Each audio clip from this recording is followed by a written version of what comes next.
हाय दोस्तों, आज हमारे एपिसोड 3 ये पॉडकास्ट का 3 एपिसोड शूट हो रहा है और आज जो हमारे स्पेशल गेस्ट हैं उनका नाम है अरबाज। ठीक है, उनके बारे में अगर मैं थोड़ा सा आप लोगों को बताऊं तो वो डिलीवरी बॉय थे। उसके बाद वो यूट्यूब पे आए और यूट्यूब पे आज के दिनों में उनका 400K प्लस सब्सक्राइबर्स है और यूट्यूब से आज वो अच्छा खासा पैसा कमा रहा है। कितना अर्न कर रहा नहीं कर रहा वो भी आप लोगों को सब कुछ डिटेल आगे मिल जाएगा। तो वेलकम है अरबाज जी आपको हमारे चैनल पर। शुक्रिया मनोज भाई, आपने इतना बड़ा चांस दिया मुझे और आपके पॉडकास्ट पे आना ये वाकई में एक सपने जैसा नहीं है। तो मुझे तो अभी भी फील हो रहा है कि जैसे मैं एक सपना देख रहा हूँ, क्योंकि आपके पास एक लंबी लिस्ट है, उसके बाद आपने मुझे मौका दिया। हाँ, अभी काफी लोगों का मेल आया हुआ है। तो सफ़र कैसा रहा पहले ये बताओ आप। सफ़र बहुत अच्छा रहा। आप कहाँ से आए हो? मैं दिल्ली से आया हूँ फिलहाल। तो ये मेरे लिए बहुत बड़ी बात है। मैं काफ़ी ज़्यादा खुश हूँ कि एक टाइम मैं क्या करता था कि धनबाद कोई आने नहीं खोजता क्योंकि यहाँ पर एक तो एयरपोर्ट नहीं है, आना पड़ेगा तो ट्रेन से आना पड़ेगा जी। या फिर अगर आप एयरपोर्ट के थ्रू आते हो फ्लाइट के थ्रू तो या तो रांची उतर के फिर आपको बस के थ्रू आना पड़ेगा, तो काफ़ी दिक्कत होता है। फिर भी अगर आप आ गए हैं इतना दूर तो वो बहुत बड़ी बात है मेरे लिए। तो चलिए, वेलकम है हमारे चैनल पर। आज हम लोग जानेंगे आपकी स्टोरी के बारे में, मैं भी जानूंगा क्योंकि मुझे भी नहीं पता आपके बारे में कुछ भी कि आप मतलब कैसे स्टार्ट किए यूट्यूब, क्या क्या आपने स्ट्रगल किया, क्या क्या झेलना पड़ा, फैमिली आपको सपोर्ट करता था या नहीं, सब कुछ आज जानेंगे। ठीक है, तो पहले आप चलिए शुरू कीजिए बचपन से। आप थोड़ा बताइए आपका पूरा स्टोरी, आप कैसे स्टार्ट किए यूट्यूब, कैसे आए, बचपन आपका कैसा रहा? बचपन तो जैसे एक नॉर्मल बच्चे का रहता है, उससे भी ज़्यादा हमारा थोड़ा ख़राब रहा है। सबसे छोटा हूँ घर में, 3 सिस्टर बड़ी हैं। फादर हमारे, उन्हें अल्सर हो गया था तो उनकी डेथ हो गई। अच्छा, मतलब हाँ, अल्सर क्या होता है कि आपके मुंह से नॉन वेज के टुकड़े निकलते हैं, गल जाता है आपके अंदर पूरा हाइट जो बेकार, मतलब ब्लड वगैरह। हाँ, ब्लड निकलता था, पोटी के रास्ते से ही ब्लड निकलता था उनका, ये हालत हो गई थी उनकी। तो एक इसलिए अच्छी एजुकेशन नहीं कर पाए और 10th 12th करने के लिए भी लाले पड़ गए थे उस टाइम। वही बहुत प्रॉब्लम। हाँ, इतनी आसान नहीं था। तो यहाँ से हम स्टार्ट होते हैं और उसके बाद बहुत सारी जॉब की, मतलब जो जिस लेवल पर हो सकता है, जैसे रेडमी शोरूम पे जॉब की, 800 रुपये महीना। अच्छा, आपके फादर जब डेथ हुआ था मतलब आप कितने साल के थे उस टाइम? इस बात को कम से कम 10 साल हो गए। 10 साल हो गए, मतलब आप पढ़ाई कर रहे थे उस टाइम? हाँ, पढ़ाई कर रहा था। पढ़ाई कर मतलब स्टूडेंट लाइफ चल रहा है। हाँ, उसी टाइम फादर का डेथ जी हो। जी ये बहुत बड़ा मतलब फाइनेंशियल क्राइसिस आ गया आपके जी, बहुत ज़्यादा फैमिली में। बहुत ज़्यादा और है। आपके फैमिली में मतलब आपका भाई वगैरह? भाई कोई नहीं है, 3 सिस्टर हैं और आप अकेले मतलब? हाँ, अकेला। मतलब फैमिली का जिम्मेदारी पूरा आपका उसी टाइम से आ गया। जी जी जी। तो उसके बाद फिर आपने जॉब शुरू कर दिया? जॉब शुरू की। जॉब मैं जहाँ कर रहा था तो रेडीमेड शोरूम पर जॉब कर रहा था। वहाँ मेरी सैलरी उस समय 800 रुपये हुआ करती थी और उस महीने का 800 रुपये? हाँ, उस टाइम, आज से 10 साल पहले। उसके बाद बहुत सारी जॉब की, चाय की दुकान पर भी जॉब की, रेस्टोरेंट में 2 दिन गया मैं, दिल्ली के अंदर 3 स्टार होटल था, वहाँ एक ही दिन काम कर पाया। ऐसी बहुत सारी जॉब की। रेस्टोरेंट में वेटर वाला काम? हाँ, स्ट्रगल पीरियड में तो काम किया है, मतलब मेहनत का। हाँ, मेहनत की है। तो उसके बाद फिर यूट्यूब पे मतलब कैसे आ गए, कैसे आइडिया आया, कैसे? यूट्यूब पे आइडिया आया कि किसी तरीके से 10th हो गया था और ये बात है नोटबंदी के टाइम की, 2015 के आसपास की बात है। अच्छा, 2015। 10th हो गया था उस समय। तो एक लोकल जो कॉल सेंटर होते हैं, डोमेस्टिक कॉल सेंटर में, हाँ, जॉब करने गया तो वहाँ पता चला कि जॉब में झूठ बोला जाता है। तो मैंने जॉब छोड़ दी वो। लेकिन दिल्ली जैसी सिटी में आपका महीने का रेंट देना होता है, दूध के पैसे देने होते हैं, सब कुछ देना होता है, महंगाई ज़्यादा है। तो उस समय मैंने जॉब छोड़ी कि यार मतलब झूठ से कनेक्ट नहीं हुआ, क्योंकि सेल्स में लगभग आपको झूठ बोलना ही पड़ता है और हमारे बॉस ने हमें ये दिमाग में डालने की कोशिश की कि अब तक झूठ नहीं बोलोगे सेल्स में आप कामयाब नहीं हो सकते। सही बात। तो उसके बाद मैंने टी शर्ट्स और लोवर का काम शुरू किया दिल्ली जाके नगर में। तो क्योंकि मैं एक्चुअली झूठ से कनेक्ट नहीं होना चाहता था तो मैं टी शर्ट्स और लोवर लेकर आता था टैंक रोड दिल्ली से और वहाँ जाकर लोगों को बेचता था। जैसे मैं 150 रुपये का लेकर आया तो 200 को बेचते थे? मतलब शॉप था, दुकान था? नहीं, फल लगा कर बेचता था। अच्छा, ऐसे लगा करके? हाँ, जमीन में कुछ बिछा करके लगा कर। जी। वहाँ से लोगों को ईमानदारी पसंद आई। मतलब फॉर्मेट क्या होता है, जैसे आप किसी दुकान पर जाओगे तो वो कहते हैं 10-20 रुपये बच रहे हैं, बट वो मेरा सीन नहीं था। मेरा सीन था कि भाई 150 का आया है, मैं 200 का दूंगा, एटलीस्ट 50 के लिए मैं काम करूंगा। तो कुछ दिन तक सेल नहीं हुई। मतलब आपके अंदर में ईमानदारी स्टार्टिंग से थी? आपको बेईमानी मतलब करना सही नहीं लगता? नहीं, झूठ बोल, मतलब क्या था ना, एक इंसान की फितरत है, मैं कितना भी झूठ बोलूँ लेकिन मैं कनेक्ट जो होऊंगा सच से होऊंगा। तो मुझे ध्यान है कि जब मेरी जॉब मतलब उस समय सेल से नहीं हो रही थी क्योंकि लोग कनेक्ट नहीं हो पा रहे थे, तो क्या हुआ कि जामिया के कुछ स्टूडेंट आए और उन्होंने मुझे लोअर भी लिए प्लस मुझे 100 रुपये अलग से एक्स्ट्रा दे के गए कि आप पहले बंदे हो जो आप सच बोल रहे हो। तो वो मतलब वहाँ से लगा कि चलो आप ये चीज़ मुझे बोले आप एक दिन बहुत आगे जाओगे। तो उन्होंने एडवाइस दिया, बोले क्यों ना इस चीज़ को आप जो है, यूट्यूब का उस समय इतना क्रेज नहीं था कि आप इसको सोशल मीडिया पर रखो। तो मुझे लगा यार ये चीज़ ना, मतलब आपके कस्टमर ने आपको बताया? हाँ, कस्टमर ने कहा इस चीज़ को आप सोशल मीडिया पर रखो, लोगों को समझाओ कि सच बोलना कितनी बड़ी जीत होती है, भले से आप कामयाब ना हो लेकिन एक वक्त ऐसा आएगा कि दुनिया आपके पीछे होगी। तो ये किस टाइम की बात है? मतलब ये लगभग नोटबंदी के आसपास की बात है, 2015 की बात है। 15 या 16 में होगा। हाँ, 15-16 की बात है। तो उस टाइम मतलब आपके कस्टमर ने ही आपको बोला हाँ। कि आप यूट्यूब पे ये चीज मतलब कर सकते हो? 2016 में मैंने अपना चैनल शुरू किया था। तो वो कौन सा चैनल था? मतलब वो बड़ा चैनल था मेरा, मोहम्मद अरबाज ऑफिशियल। वो मेरे न्यूज चैनल? हाँ, थॉट से शुरू हुआ था, न्यूज पे हुआ था, और उसके बाद 3 साल लगातार काम करता रहा। ना मैंने अपने रिलेटिव को बताया, किसी को नहीं बताया। एक बार बताया भी था तो वो लोग मेरे मजाक बनाते थे, मतलब मेरे सामने तो सब्सक्राइब कर दिया उन्होंने चैनल, जैसे ही मैं पीछे हटा तो अनसब्सक्राइब कर दिया। तो मैंने 3 साल किसी को बताया नहीं कि मैं क्या कर रहा हूँ। ऐसे ही करते थे? हाँ, खुद से? हाँ, खुद करता था। तो वीडियोस वगैरह मतलब कैसे स्टार्ट किए थे बनाने? मतलब क्या था उस टाइम आपके पास? मेरे पास गैलेक्सी सैमसंग का मोबाइल हुआ करता था, और उसी से मैं मोबाइल बनाता था, और माइक के लिए मैं उसकी ईयरफोन को यूज़ करता था। अच्छा, ईयरफोन से माइक? हाँ। तो वहाँ से न्यूज चैनल आपने मतलब स्टार्ट किया? न्यूज वहाँ से क्या, किस प्रकार का न्यूज? मतलब न्यूज इस तरह का जैसे जो समाज में चल रहा है, झूठ चल रहा है। जैसे एक बेस्ट एग्जांपल दूं कि जैसे एक खबर आई थी बड़े चैनल पर कि 2000 के नोट में चिप होती है। हाँ, हाँ, तो वो ये काफी वायरल हुआ वो उसी टाइम की बात है, नोटबंदी के आसपास की बात है। तो मैंने उसी को वो किया, तो लोगों का पसंद आया, 700-800 लोगों ने उसको देखा, तो वहाँ से कॉन्फिडेंस बढ़ा। फिर अपने सेल्स के बारे में रखी, वहाँ से कॉन्फिडेंस बढ़ा।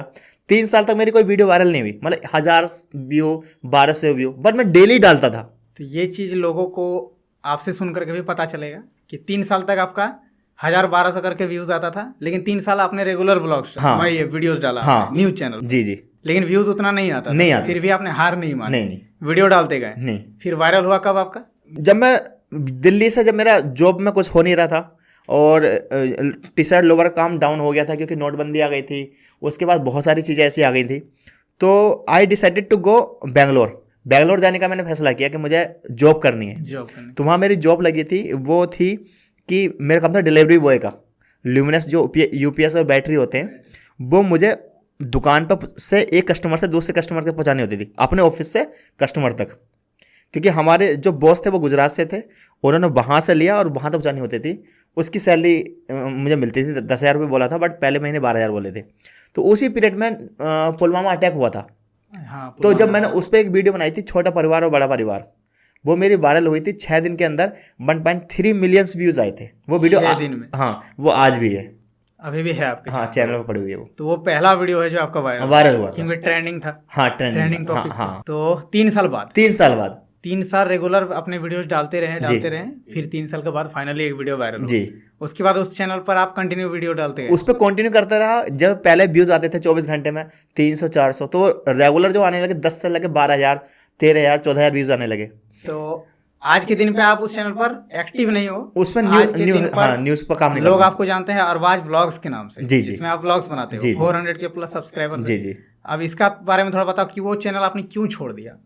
वो एक्चुअली न्यूज़ वाला था, छोड़ दिया। एक्चुअली मेरी मॉम डरती हैं, बहुत सारे फ्रेंड्स भी हैं, कंट्रोवर्सी टाइप। हाँ, वो इस तरह का न्यूज़। वो एक्चुअली मेरे नेचर को जानती है, मैं ऐसा नहीं हूँ, अंदर से नहीं हूँ। अगर ज़्यादा आप बात करोगे तो मैं अभी भी रो दूंगा, तो मैं इस तरह अंदर से नहीं हूँ। तो उन्होंने मना किया। फिर इकलौता था मैं, मेरी मॉम फादर खो चुकी हैं, मतलब मेरे फादर इस दुनिया में नहीं है, 3 सिस्टर हैं, वो सब बड़ी हैं। तो वो हमेशा डरती थी कि इस चैनल पर तुम्हें काम नहीं करना है। मैं मना करता था कि ये मेरी रोजी रोटी है, बोली ऊपर वाला देगा। न्यूज देने का मतलब यही है ना कि लोगों के साथ दुश्मनी भी हो जाता है। मतलब हाँ, आप जैसे सही चीज भी बोल रहे हो, लेकिन काफी लोगों को वो बुरा लगता है। जैसे धर्म से रिलेटेड अगर कुछ डाल दिया तो नहीं, मेरा एक चीज आपको थोड़ा कहना चाहता हूँ कि मैं इस मामले में बड़ा लकी रहा हूँ। मुझे आज तक ऐसी कोई चीज़ नहीं आई, स्पेशली रिलीजियस एंगल पर। तो मुझे बहुत लोग मुझे प्यार करते हैं, सारे लोग मुझसे प्यार करते हैं, क्योंकि आप ना एक दिन आपकी बात ना लोगों को समझ में आ जाती है। आप जो होते हो वो लोग जज कर लेते हैं कि यार ये बंदा क्या है। थी पार्टी वाइज, जैसे गवर्नमेंट किसकी है, अच्छा, इस तरीके से, वैसे कुछ नहीं। पॉलिटिक्स को लेकर के मतलब डालते थे। हाँ। तो वो चैनल फिर आपने छोड़ दिया क्योंकि सब डरते थे, मम्मी भी मना करती थी। हाँ। तो वो छोड़कर फिर आपने ब्लॉग्स पे आ गया मैं। तो वो आपको कैटेगरी मतलब ब्लॉग ज्यादा अच्छा लग गया? क्यों? व्यूज देख करके? नहीं, व्यूज नहीं। मैं जैसे ब्लॉग्स पे जो काम कर रहा था वही चीज़ मैं दिखा रहा था कि रियल जाकर के स्टोरीज दिखा रहा था। मेरा जो ब्लॉग चैनल है उस पर मैं असली हिंदुस्तान को एक्सप्लोर करता हूँ। जैसे हिस्टोरिकल प्लेस का आप ज़्यादा हाँ vlogs हाँ, बनाते हो। जैसे रानी लक्ष्मीबाई, तो मैंने दिखाया कि यहाँ से कूदी थी, उनका घर दिखाया मैंने, बहुत कम मिलेगा आपको। आपने एक ब्लॉग और भी डाला शायद, चेतक घोड़ा कहाँ जी से जी कूदा जी, था। चेतक घोड़ा कहाँ से कूदा था। फिर आपका सबसे पॉपुलर ब्लॉग मैंने देखा वो है सलमान खान का घर। सलमान खान का घर। मतलब मेरे अंदर क्यूरियोसिटी होती है कि जैसे बादल घोड़ा था किसका था, चेतक घोड़ा किसका था, हल्दी घाटी युद्ध कहाँ हुआ था, कन्याकुमारी तक गया मैं। इससे एक चीज तो समझ में आता है, मतलब कि आप हमेशा ये आइडिया लगाते रहे हाँ। कि कौन सा जगह में कौन सा प्लेस का कौन सा जगह का ब्लॉग बनाएं कि वायरल हो। जी जी है ना। जी जैसे आज के डेट पे लोग क्या करते हैं कि बड़े बड़े ब्लॉगर लोग जैसे अपना लाइफस्टाइल दिखाते हैं, जी। तो वो देख करके फिर वो ऐसा ही ब्लॉग बनाना शुरू करते हैं। लाइफस्टाइल दिखाने के लिए सर आपको लगता है कि स्टार्टिंग डेज में लाइफस्टाइल ब्लॉग चलेगा बट मुश्किल काफी है ना। लाइफस्टाइल मेरी क्या देखेंगे, लाइफस्टाइल के लिए आपके पास पैसा और टाइम दोनों होने चाहिए। आई हैड नो, मतलब उस समय मेरे पास पैसा भी नहीं था और कुछ भी चीज़ नहीं थी। लाइफस्टाइल में आप क्या देखते हो, किसे घर देखते हो, कार देखते हो, वो सारी चीज़ें आज के टाइम में मेरे पास नहीं है। मतलब एक मिडिल फैमिली से बिलोंग करते थे तो हाँ, उस तरह का कुछ नहीं था। तो आपने फिर हिस्टोरिकल प्लेस का व्लॉग्स बनाना शुरू किया, जी। घूमना शुरू किया जी। तो इसमें मेहनत भी तो काफी लगी होगी। स्टार्टिंग डेज में तो अर्निंग नहीं होता था कुछ। बहुत मेहनत लगी, बहुत मेहनत लगी। और जैसे दिल्ली कवर किया मैंने, दिल्ली बहुत आसान है, 5 रुपये का टिकट लिया आपने और आप पहुंच गए। जैसे अग्रसेन की बावड़ी पहुंच गए। कुछ पार्क ऐसे हैं जो फ्री, आप वहाँ पहुंच गए। 30 रुपये का टिकट लिया आप, लाल किले पहुंच गए आप। मैंने दिल्ली से स्टार्ट किया, दिल्ली के 40 से 45 ब्लॉग्स मेरे चैनल पर है और सारे सब वायरल है। ब्लॉग वाला चैनल पर आपका कब वीडियो वायरल हुआ था पहला?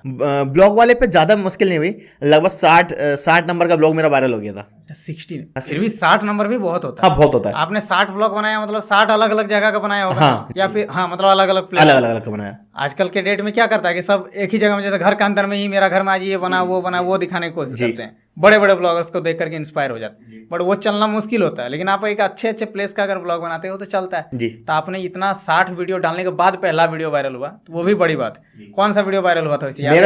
मेरा हुआ था मालचा महल वाला। अच्छा, मालचा महल का बनाया था, और वो दिल्ली में ही है। दिल्ली में ही है। लोगों को ये लगा कि यार ये आज तक चीज़, हम दिल्ली में 28 साल से, हमें पता नहीं थी। लोगों के अंदर ये चीज़ आने लगी, तो उसके बाद सारी स्टोरीज चली। दिल्ली के अंदर बहुत सारे किले हैं जो मैंने दिखाए, पूरी सीरीज दिखाई। स्पेशली जहाँ पर एक खूनी दरवाजा, वो दिखाया, लोगों को पसंद आने लगा।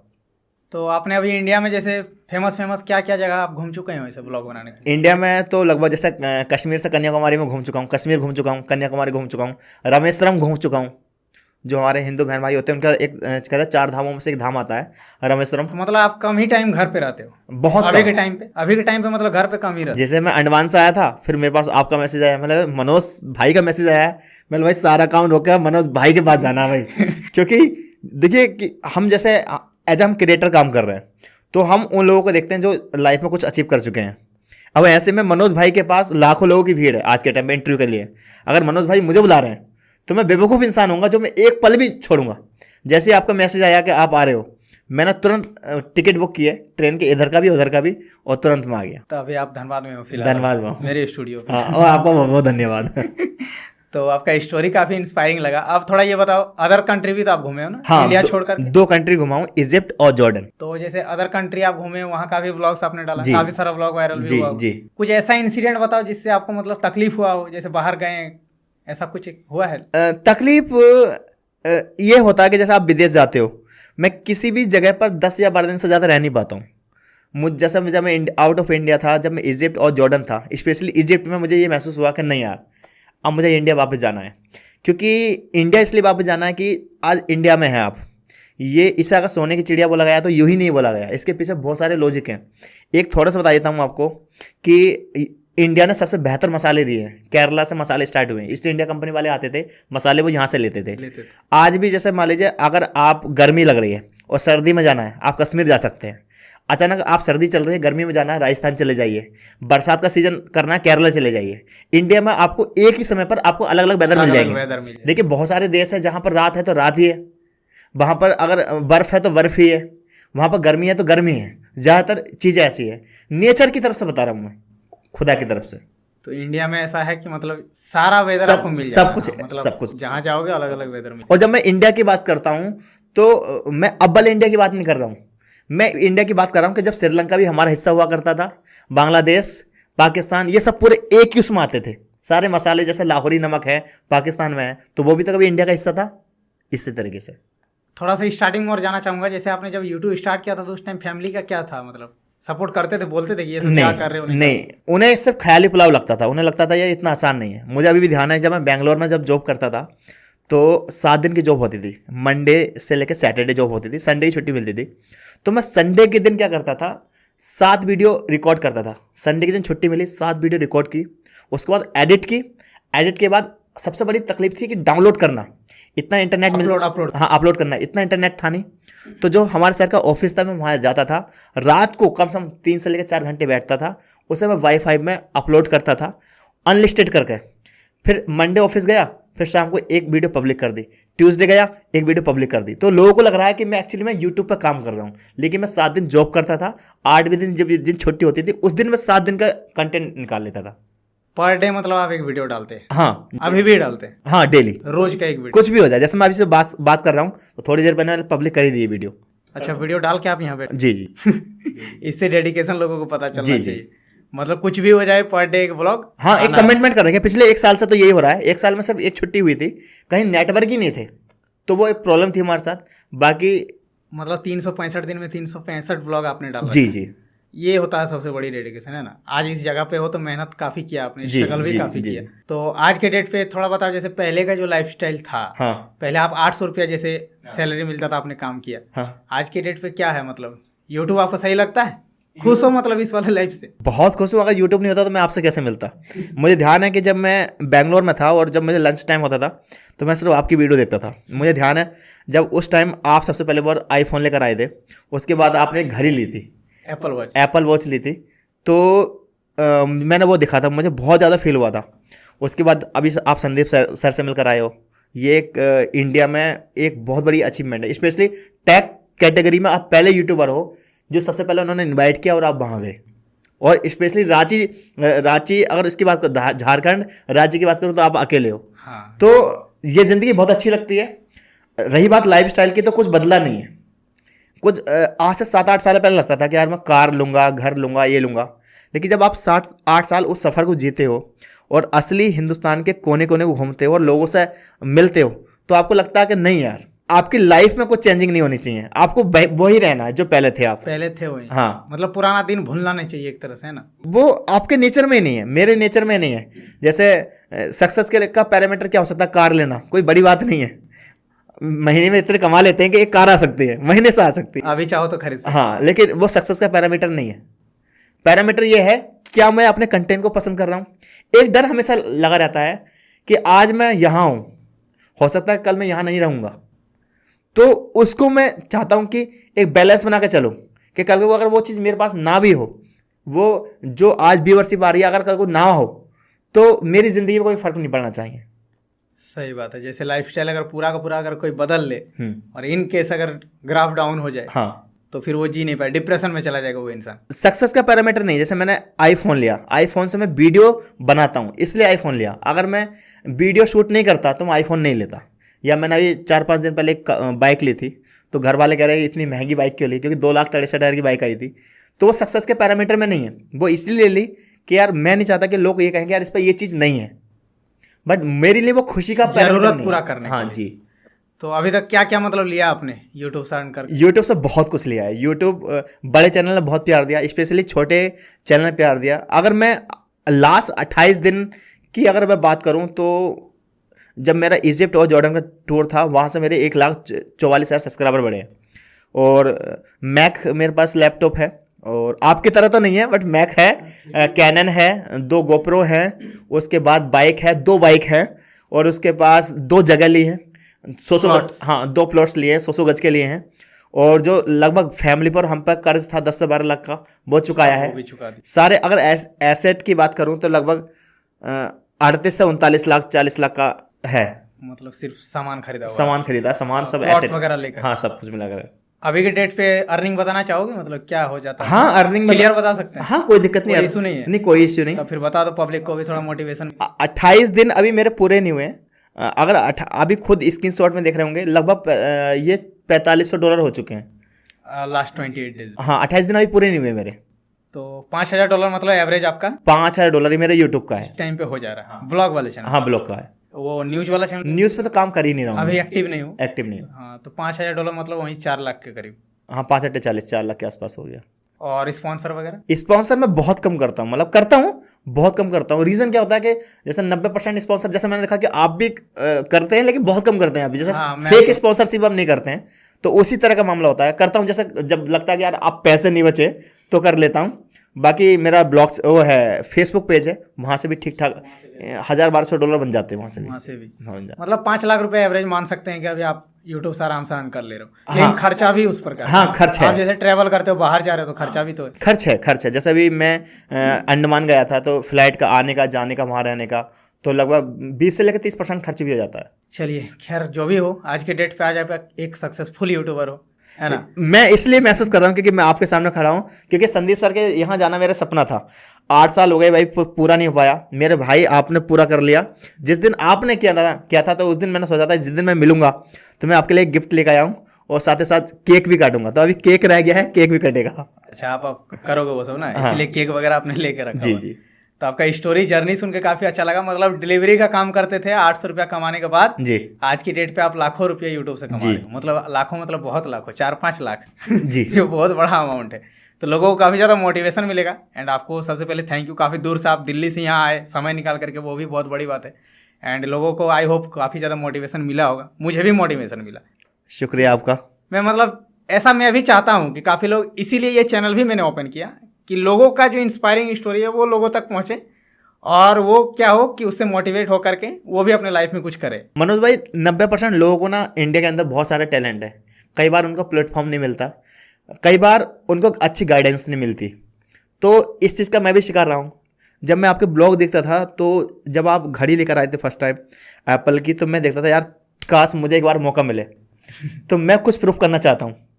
तो 2019 की बात है ये, जब पुलवामा अटैक हुआ था, 2019 से 22 3 साल लगे। 3 साल में लगभग मैंने सब कुछ कवर किया, बहुत घुमा हूँ, बहुत भागा हूँ, बड़े बड़े लोगों को मैसेज करे। मैं एक चीज़ बताना चाहता हूँ मनोज दे भाई के बारे में, कि इनका कहीं से मेरे पास व्हाट्सएप नंबर आ गया, नंबर वायरल हो जाते हैं, नंबर आ गया। मैंने 50 दिन ये सोचने में लगाया कि मुझे इनको मैसेज करना चाहिए नहीं करना चाहिए। मुझे लगा बिजी इंसान होंगे, क्योंकि मैं भी बिजी रहता हूँ यार, कैसे रिप्लाई करेंगे। मैंने एक मैसेज करके छोड़ दिया कि आई एम बिग फैन और मैं आपका चैनल देखता हूँ, can I have your reply, क्या रिप्लाई मिलेगा। आप यकीन मानिए, जैसे ही इन्होंने मैसेज सीन किया ना, इनका पता रिप्लाई क्या था, इनका यह था कि आप मेरे अगले हफ्ते पॉडकास्ट में आ रहे हैं। वो मोमेंट ना ऐसा था कि एक इमोशनल मोमेंट था कि मैं किसी इंसान से मिलना चाहता हूँ, मैं इंटरव्यू लेना चाहता हूँ, और वो इंसान एक मुझसे कह रहे हैं कि आप डायरेक्ट पॉडकास्ट में आइए। ये बहुत बड़ी अचीवमेंट थी मेरे लिए। नहीं, आपका मेन बात स्टोरी इंस्पायरिंग था। मैं वैसे ही लोगों को ढूंढ रहा हूँ जिनका इंस्पायरिंग स्टोरी हो, लोग जिससे इंस्पायर हो सके, है ना। आज आप 800 रुपये डिलीवरी का काम करके आज यदि लाखों कमा रहे हैं, तो लोग आपसे काफ़ी ज़्यादा इंस्पायर होंगे। यही मेन मकसद था मेरा इस चैनल का भी ओपन करने का। जैसे मेरा, अगर मैं आपको बताऊं, मेरा अर्निंग अच्छा खासा हो जाता है। एक व्लॉग चैनल है मेरा, टेक चैनल है, 3 मिलियन सब्सक्राइबर। मैंने ये चैनल एक्चुअली इनकम करने के लिए नहीं खोला है, मुझे अर्निंग से इससे कोई मतलब भी नहीं बनता है, ठीक है। जितना अर्निंग नहीं होगा उससे ज़्यादा लग रहा है कि मुझे खर्च है यहाँ पर इस चैनल को चलाने में। तो मैंने यही सोचा कि जब मेरे स्टोरी को सुन करके लोग इतना इंस्पायर हो सकते हैं, तो जब ऐसे ऐसी इंस्पायरिंग स्टोरी और लोगों तक पहुँचेगी तो काफ़ी अच्छा रहेगा, है ना। वो लोग भी मोटिवेट होकर अच्छा काम करेंगे। तो चलिए, काफ़ी अच्छा लगा आपका इंटरव्यू लेकर के, काफ़ी अच्छा लगा आपका स्टोरी सुन करके। एंड आई होप पब्लिक आप लोग को भी पसंद आई होगी दोस्तों। एंड अगर किसी को मेरे पॉडकास्ट पे आना है तो कॉन्टैक्ट manojde@gmail.com पे आप अपना स्टोरी और आपका डिटेल सारा मेल कर देना। आप, मेरी टीम जो है आपसे कांटेक्ट करेगी अगर आपको आना है, इंटरेस्टेड हो तो। एंड स्टोरी इनका अच्छा लगा तो लाइक कर देना, चैनल पर नहीं तो सब्सक्राइब कर लेना। साथ ही इनके भी चैनल का आप चेकआउट कर सकते हो, डिस्क्रिप्शन में लिंक दिया हुआ है। चलिए आज के लिए इतना ही, तब के लिए जय हिंद, वंदे मातरम।